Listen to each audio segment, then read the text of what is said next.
नया साल आया और हर जगह खुशी का माहौल था।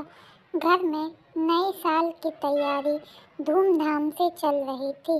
घर की सास शोभा देवी और बहू सुमन दोनों मिलकर घर को सजाने में लगी थी।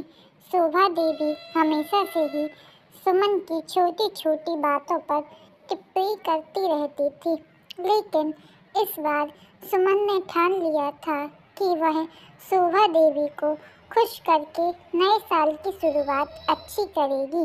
शोभा देवी ने सुमन से कहा, अरे सुमन, इस साल के नए कपड़े लाना, मेरे लिए लाल रंग की साड़ी लाना, मुझे तो ऐसा ही रंग बहुत पसंद है।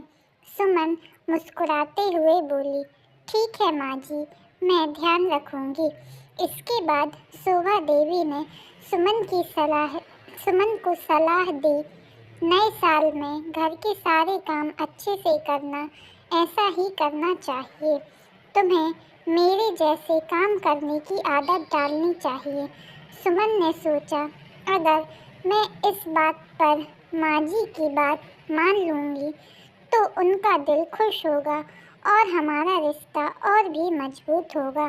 दिन बीतते गए और सुमन ने शोभा देवी की सभी बातें मानना शुरू कर दी।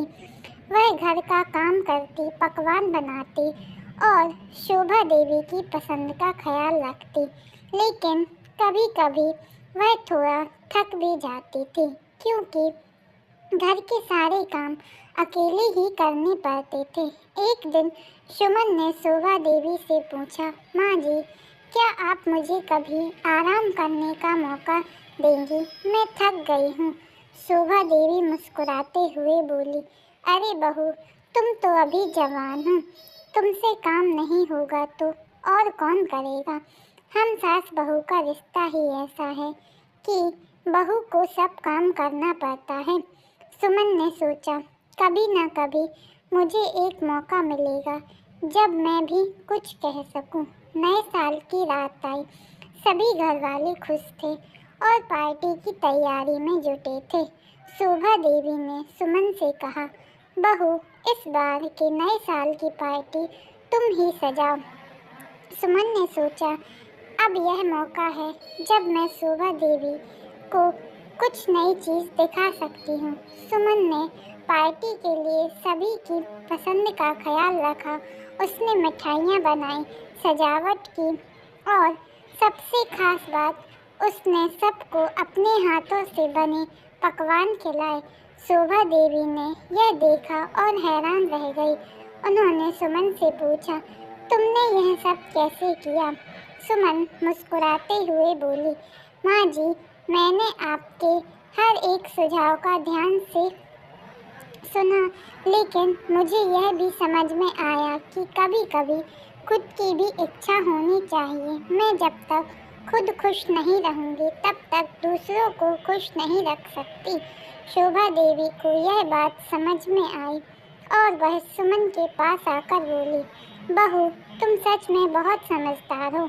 मैंने हमेशा तुम्हें अपनी तरह से सोचने के लिए कहा था, लेकिन अब मैं समझ गई हूँ कि सास बहू का रिश्ता दोनों की समझदारी से निभाना चाहिए।